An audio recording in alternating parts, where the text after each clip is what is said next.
Tun Im pun dah bantu Kampung Baru, Sungai Baru bersama Rafidah Ibrahim, juga bersama Muhammad Sofyan Ismail, iaitu saya.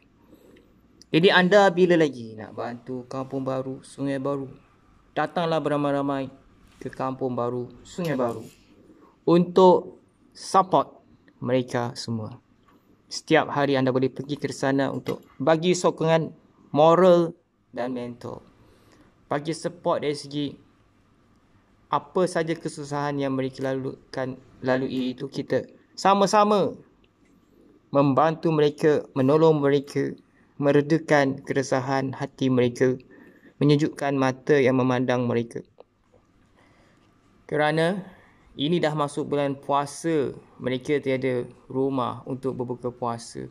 Juga untuk berhari raya nanti mereka tiada rumah, sebabnya yang mana setuju pun tidak diberi pampasan 100%, 125%. Hanya diberi 10,000 untuk pengangkutan perpindahan. 5,000 sebelum pindah, 5,000 selepas pindah. Maka yang masih stay pun sudah dirobohkan rumahnya. Nak merempat di mana? Di tepi jambatan Pulau Pinang ataupun di tepi KLCC. Padahal kita dirikan kedai perniagaan di tepi KLCC pun akan dirampas oleh pihak kuasa GBKL. Di mana lagi kita nak tinggal?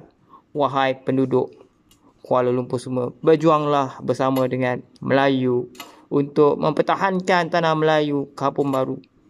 MAS, Malaysia Agriculture Settlement yang terakhir sekali di dunia ini, seperti Gaza, ya, tanah Palestin yang terakhir sekali yang perlu diselamatkan di dunia ini. Sekian, terima kasih. Assalamualaikum.